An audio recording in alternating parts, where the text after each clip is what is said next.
सुबह के 10 बजे थे। लखनऊ जिला कारागार की बड़ी सी बिल्डिंग के बाहर वकीलों का हुजूम जमा था। काले कोट में सजे धजे वकील अपने अपने क्लाइंट के साथ इधर उधर भाग दौड़ कर रहे थे। कोर्ट नंबर 12 में आज का केस सबकी नजरों पर था। पति पत्नी का ये मामला पिछले 6 महीनों से मीडिया की सुर्खियों में बना हुआ था, क्योंकि इसमें न केवल तलाक की बात थी बल्कि ऐसे आरोप थे जिनसे समाज की नींव तक हिल सकती थी। जज अजय मेहता की बेंच पर जैसे ही गुएल हथौड़ा बजा, कोर्ट रूम में सन्नाटा छा गया। जज ने कहा, मामला पति पत्नी के रिश्ते का है, दोनों पक्षों को पूरा मौका दिया जाएगा। पहले पत्नी की तरफ से वकील बोले। पत्नी सोनाली के वकील सेठी जी उठे। उनकी आवाज गूंजदार थी। वकील ने बहस शुरू की। माननीय न्यायालय, मेरी मुकब्बिल सोनाली ने इस आदमी से 7 साल पहले शादी की थी। आज वो अदालत में इसलिए खड़ी है क्योंकि इस आदमी ने उसे केवल धोखा दिया, मान सम्मान प्यार सब छीन लिया, और अब जब वो इंसाफ मांग रही है तो ये बोलता है मुझे तलाक चाहिए। पूरा कोर्ट रूम कान लगाकर सुन रहा था। सेठ जी ने फाइल खोली और बोले, जज साहब, ये वही आदमी है जिसने अपनी पत्नी को गर्भावस्था के समय घर से निकाल दिया, उसके मायके वालों से दहेज मांगा, और अब जब पत्नी ने हिम्मत दिखाई तो इसे आजादी चाहिए। सोनाली की आंखों से आंसू छलक पड़े। उसकी माँ कमला देवी पीछे बेंच पर बैठी थी, सिर झुकाए रो रही थी। अब बारी थी पति रोहित की। उसके वकील मिश्रा जी उठे और बोले, माननीय न्यायालय, विपक्षी पक्ष केवल भावनात्मक कहानी सुना रहा है। सच ये है कि मेरी मुकब्बिल रोहित एक जिम्मेदार पति और पिता है, लेकिन सोनाली ने इस रिश्ते को तोड़ा है। उसने रोहित पर झूठे केस डाले, पुलिस थानों के चक्कर कटवाए। असल में सोनाली को अपने घर वालों की बातों पर ज्यादा भरोसा है, पति पर नहीं। मिश्रा जी ने आगे कहा, हमारे पास गवाह है कि सोनाली कई महीनों तक मायके में रही और पति को अपने बेटे तक से मिलने नहीं दिया। ऐसे में अगर रोहित तलाक चाहता है तो इसमें गलत क्या है? पूरे कोर्ट में हलचल मच गई। जज ने दोनों को शांत रहने का आदेश दिया। फिर सोनाली से कहा, आप अपनी बात खुद बताना चाहेंगी? सोनाली खड़ी हुई, उसकी आवाज कांप रही थी। सोनाली ने कांपते हुए बोली, जज साहब, यह शादी मेरे लिए सपना थी। रोहित से मेरी मुलाकात कॉलेज में हुई। पढ़ाई खत्म होते ही हमने परिवार की मर्जी से शादी की। पहले 2 साल बहुत अच्छे थे, लेकिन फिर रोहित की नौकरी छूट गई।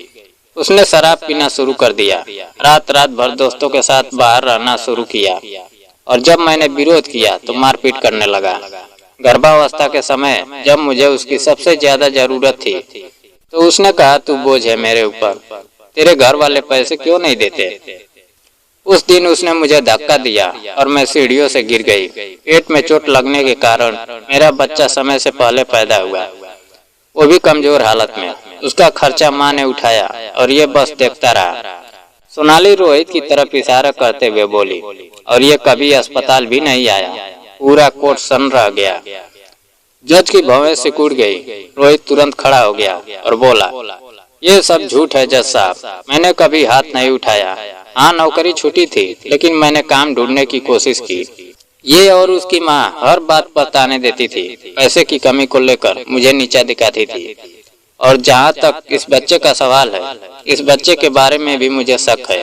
हो सकता है वो बच्चा मेरा ही ना हो। यह सुनते ही सोनाली चीख पड़ी, चुप रहो रोहित, शर्म नहीं आती तुम्हें? वो बच्चा तुम्हारा ही है और तुमने कभी बाप का फर्ज नहीं निभाया।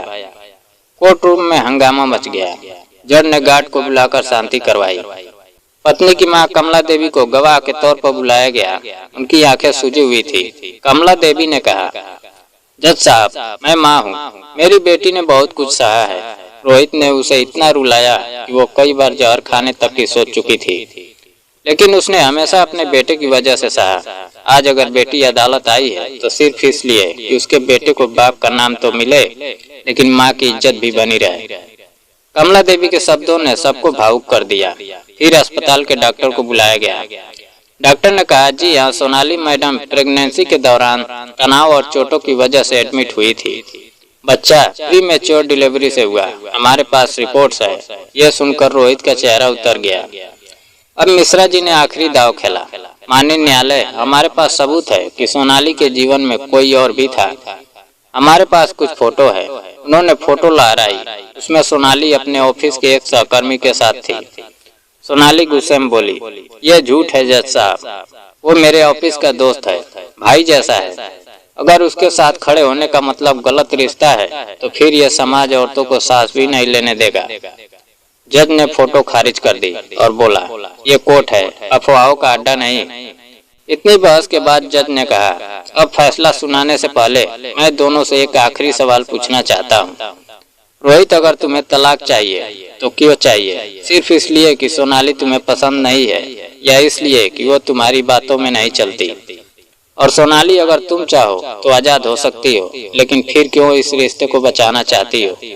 सोनाली ने रोते हुए कहा, जज साहब, मैं अब साथ नहीं रहना चाहती। मैं सिर्फ चाहती हूँ कि मेरे बेटे को उसका हक मिले, उसका बाप उसका नाम ले, लेकिन मैं खुद उस आदमी के साथ एक दिन भी नहीं जीना चाहती। जज ने रोहित की तरफ देखा, क्या तुम बेटे को अपनाने को तैयार हो? रोहित ने सिर झुकाते हुए बोला, जज साहब, सच कहूँ तो मैंने बहुत गलती की। नौकरी छूटने के बाद मैंने शराब में खुद को खो दिया। मैंने सोनाली को चोट पहुंचाई, लेकिन आज जब ये सच बोल रही थी मुझे एहसास हुआ कि मैं कितना गिरा हुआ इंसान हूँ। मैं बेटे को अपना नाम दूंगा, उसकी पढ़ाई का खर्च उठाऊंगा, लेकिन सोनाली के साथ अब नहीं रह सकता। कोर्ट रूम में सन्नाटा छा गया था। जज ने गुबेल बजाई, इस न्यायालय का फैसला है, रोहित और सोनाली को तलाक दिया जाता है, लेकिन रोहित को बेटे की जिम्मेदारी उठानी होगी। हर महीने गुजारे का खर्च देना होगा और बेटे की पढ़ाई पूरी होने तक उसका साथ निभाना होगा। इस रिश्ते ने शायद पति पत्नी को जोड़कर नहीं रखा, लेकिन एक मासूम बच्चे के भविष्य के लिए ये अदालत उसे न्याय देती है। सोनाली ने गहरी सांस ली। उसकी आंखों में आंसू थे, लेकिन चेहरे पर संतोष भी। कमला देवी ने बेटी का हाथ थामा। रोहित कोर्ट रूम से बाहर निकला, सिर झुकाए हुए, शायद पछतावे के बोझ तले। सोनाली ने अपने बेटे को गोद में उठाया और धीरे से कहा, बेटा, अब तुझे किसी चीज की कमी नहीं होगी, तेरी माँ तेरे साथ है। दोस्तों, रिश्ते टूटते हैं, जुड़ते हैं, लेकिन सबसे ज्यादा आघात बच्चे को लगता है। पति पत्नी चाहे साथ रहे या अलग, बच्चे को उसका अधिकार देना ही सबसे बड़ा इंसाफ है। दोस्तों, अगर कहानी अच्छी लगी हो तो लाइक और सब्सक्राइब करें। जय हिंद।